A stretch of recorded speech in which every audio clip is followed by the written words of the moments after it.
Hi, and welcome to DrupalBrief. This is an AI-generated summary of another video, podcast, or blog post. If you want to learn more about what's being discussed here, then please go check out the source. This podcast is produced by the team at Drupal Forge. Drupal Forge is the new #1 open-source development and hosting platform. It has all the functionality of the expensive platforms, but at very affordable prices. If you're looking for a new hosting provider, contact us for a demo before you get locked in. Okay, that's it. Make sure to click subscribe, and here we go. Okay, let's unpack this. Welcome to the deep dive. Today we're taking on a stack of sources that really zero in on the current state and, well, the rapidly evolving world of contributing to Drupal. We've got everything in here from personal reflections of maintainers grappling with their projects all the way up to the big picture implications of major initiatives like Drupal CMS, the role of recipes, and yes, even how AI is starting to shake things up. That's right. Our mission in this deep dive is really to distill these sources down to the most important insights for you. We want to understand the different shapes contribution takes today, the very real challenges people face maintaining projects, how tools are fundamentally changing the game, and ultimately what this all means for the community, whether you're a seasoned contributor or maybe just thinking about jumping in. It absolutely feels like we're at a pivotal moment in the Drupal ecosystem, doesn't it? And these sources do a fantastic job of capturing that energy and raising some really interesting questions about, what's next. Absolutely. And one of the first things that really jumps out on the sources is the personal connection people have to their projects and how that shapes their maintainer journey. Totally. I mean, there's a completely different feeling when you're maintaining something you poured your own passion into, right? Yeah. Something you started from scratch. Like Webform was originally, or Smart Data is now mentioned in the sources, versus something you kind of inherited or ended up with out of necessity. Like when you needed to upgrade a module for a project and realized, oh, nobody else is stepping up. It's like you care more passionately about some kids than others. Yeah, that's a great way to put it. Yeah. And the sources, they actually categorize these different motivations and origins into several distinct types of projects you'll find on Drupal.org. Why is it useful for you to know this? Because it gives insight into maybe the implied support level, the original goal, and perhaps how easy it is to contribute. Right. So you have those passion projects we just mentioned, pure personal drive. Exactly. Then there are the work projects. These started life solving a specific problem for a company or client, but, the developers were able to generalize them enough to share back with the community on Drupal.org. Schema.org Blueprints is given as a current example of that model. Okay. And you also got sandbox modules. The sources note these are often less about creating a widely adopted solution and more about using the Drupal.org infrastructure for like personal organization, testing an idea, or just having a familiar process for managing code. Right. Without the expectation it'll necessarily become a full project, sort of like personal storage. Kinda, yeah. Or just a proving ground. Yeah. And then the inherited projects, that common scenario where you become the de facto maintainer just because you needed an upgrade or a critical bug fix. The sources highlight how this is a significant entry point for many maintainers, often out of need rather than, proactive desire. Makes sense. Plus, there's this fascinating category, the shim or API projects. The sources give an example of a small module that just provides a specific cache context. These are often extracted from larger projects because multiple other projects needed that same tiny, well-defined piece of functionality. Right. And the surprising insight here is that sometimes these small modules, doing just one thing perfectly, can end up having a much wider user base than the larger, more complex projects they originated from. Oh, interesting. And these categories exist along a spectrum of scale, right? From those tiny API modules up to comprehensive solutions like Webform or Smart Date. The sources point out that while it used to be common advice to minimize your module count for performance, modern Drupal's architecture means enabling more small focused modules isn't necessarily a performance drain, which kind of encourages this more granular contribution. But this leads directly to one of the biggest challenges the sources discuss: the sheer difficulty of maintaining many modules. We're talking dozens, sometimes dozens and dozens, especially if they have lots of submodules. Keeping all of those up to date simultaneously is incredibly hard. Yeah. And the sources explicitly mention burnout as a real serious issue for maintainers trying to juggle this load. This problem of maintainer burnout is critical, and it's where the discussion shifts to how tools are providing some much needed relief. Okay, yeah. Here's where it gets really interesting for me. The sources highlight how developer tools are dramatically easing some of the pain points of maintenance. Exactly. Things like GitLab integration, for example. Release tagging, which used to be this tedious multi-step command line process, can now be done in around 3 minutes. That's a massive time saver. Huge. And you have tools like the project update, bot automating dependency updates, Drupal CI running tests automatically, MattGL's MN Dev tool helping auto-generate issue summaries, and just the continuous evolution of IDEs like PHP Storm. Yeah, all these things add up. These aren't just conveniences. The sources frame them as essential tools fighting maintainer burnout by automating those repetitive, time-consuming tasks. Absolutely. And building on this theme of evolving tools and approaches, the sources discuss a big shift in how contribution manifests in Drupal. We saw older modules offering very opinionated, pre-baked solutions. The old jobs board module is a classic example, where if you wanted customization, you literally had to contact the maintainer because it was all hard-coded. Right, I remember that. And Drupal swung hard the other way, giving us these pure toolsets like views and field UI, which give you incredible flexibility. But the sources note they also created a steeper learning curve for newcomers, didn't they? Definitely. You'd install Drupal and think, okay, now what? Because you had to build everything yourself using these powerful but, well, complex tools. And this is where recipes are highlighted as a potential bridge. They feel like a deliberate return to providing solutions and starting points. The sources suggest that installing a recipe gives you a ready-made foundation for common needs, site-wide alerts, person profiles, locations, without forcing you, the user, to build everything from scratch with the raw tools. It's a jumpstart. What's particularly fascinating here is how Drupal CMS, also known as Starshot, fits into this picture. The sources are pretty clear it was explicitly designed with a specific goal to be more of a Wix replacement, targeting non-technical users who just want a working site out of the box. Yeah, aimed at a different audience for sure. And the sources point out its success, particularly in driving contribution from companies, which is a notable shift in the ecosystem's funding dynamics. It also serves as an amazing learning resource, I think, for new Drupal users, like how developers used to view HTML source to learn web development back in the day. Right. Drupal CMS shows newcomers how things can be built using good practices and helpful modules. It's like a guided tour or, training wheels. The sources acknowledge it's inherently opinionated, though. They note that if you agree with around 80–90% of its default choices, you'll probably be happy. But that opinionated nature, the sources suggest, might not perfectly align with the specific, often complex needs of experienced developers tackling large-scale enterprise projects, government or hospital sites. Right.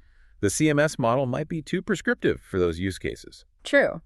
But on the positive side, it gives fantastic visibility to useful contributed modules that might not have been widely known otherwise. The trash module is highlighted as an example, something the sources suggest every enterprise site should probably be using. Yeah, good point. And Drupal CMS brings it to the forefront for everyone. There is a challenge noted in the sources, though, regarding maintaining recipes themselves. Drupal CMS, for instance, breaks things down into many small recipes, which can make managing them as separate projects tricky, particularly against the policy that each recipe should theoretically have its own composer.json. Yeah, that logistical side is tricky. However, the sources also note that recipes are great for demos because they don't technically require ongoing maintenance once you've used them to set up your site. It's the initial setup they enable. Gotcha. So how does the increasing role of AI fit into all these changes we're seeing? The sources discuss AI not just as some distant future concept, but something already impacting tools and processes. Right. Our developer tools are getting smarter, helping sites evolve. The AI module initiative is mentioned as a key effort here, aiming to help users add fields or guide them through configuration requests, basically understanding user intent better. What's particularly promising, the sources note, is AI's strong understanding of well-documented technical specs like schema.org. You could, for instance, ask an AI for a content architecture based on schema.org for a government site, and the sources say it can spec that out brilliantly. Wow. That's powerful.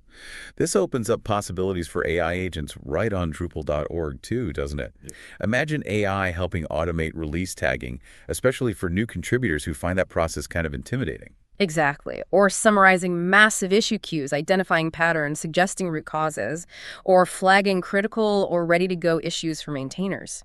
The sources present this as a potential game changer for managing project backlogs. But there's also a healthy hesitation captured in the sources around AI-generated code. Definitely. It's described as being 80% okay, but also having the potential to get things so wrong in ways that are difficult to debug. Yeah. And the challenge of getting it all the way there is significant. It's that last 20% that's really hard. Yet, the sources acknowledge the inevitability of AI generating certain things, like templates for a potential marketplace.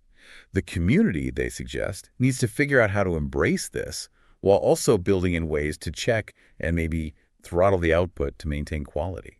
It's a balance we'll need to find. Okay, let's broaden this out a bit and talk about the impact on the entire ecosystem and the community dynamics themselves as the sources explore. One tool mentioned as potentially transformational is ECA, Event Condition Action. Right, ECA. It provides a UI layer to build functionality based on reactions to events under certain conditions. The sources suggest it could conceptually replace a significant percentage of smaller contrib modules, maybe around 25%, because it focuses on defining behaviors rather than requiring specific feature modules. Which naturally leads to the question raised in the sources, could ECA, like views before it, eventually make its way into Drupal core? The core versus contrib debate. An ongoing thread throughout the sources for sure. Core is seen as having better long-term maintenance prospects, maybe, but development can be slower. Yeah, the views example is interesting. Issues ported to core sometimes became harder to fix, the sources mention. Right. Contrib can move faster. And with Drupal CMS potentially being the main entry point for many users, the sources suggest the distinction between core and contrib might become less important from an end user's perspective. You just care that it works, Good point. And related to easing maintainer burden, the sources also highlight a subtle but practical change. The adoption of the says notation for required Drupal versions in .info.eoml files. This is a small but impactful win, isn't it? Totally. For small, stable modules that aren't expected to need major changes between Drupal versions, this notation means maintainers don't have to update the info file and tag a new release just because Drupal core had a major version bump. Exactly. It reduces that overhead. And speaking of reducing overhead and enabling automation, the sources really emphasize the importance of test coverage. Crucial.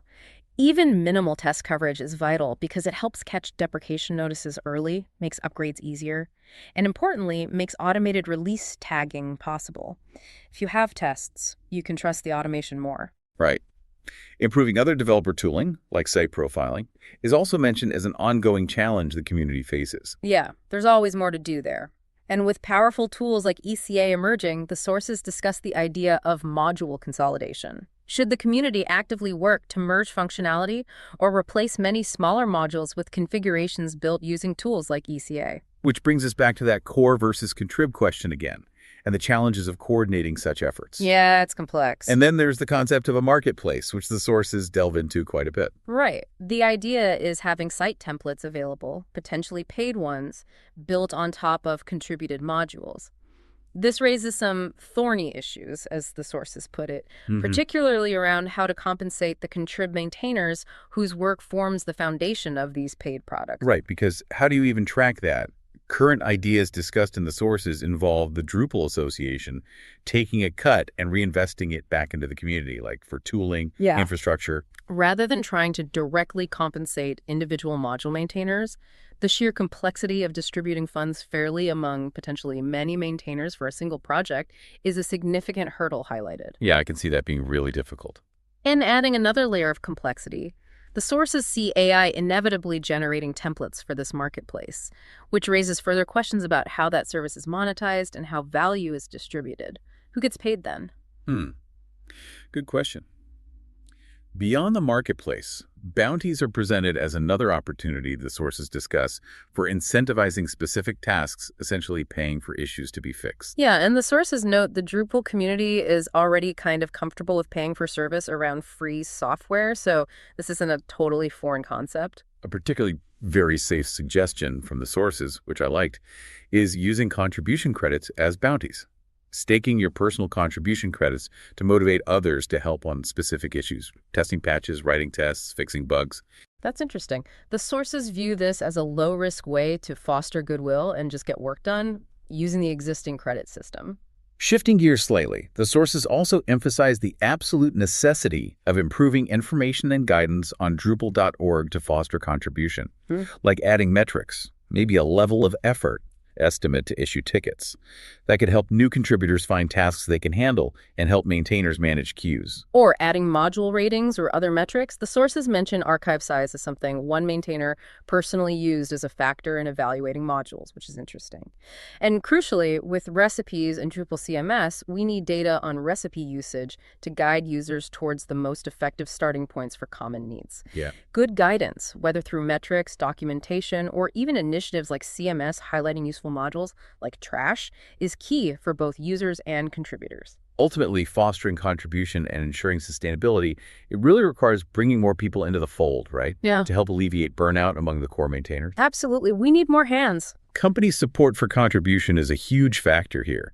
And the sources contrast companies with strong policies, like Microsoft, against others where it's, well, not encouraged unless it directly and quickly benefits a project. Right. The culture varies a lot. The sources offer several ideas for encouraging engagement, being genuinely welcoming in UI and code.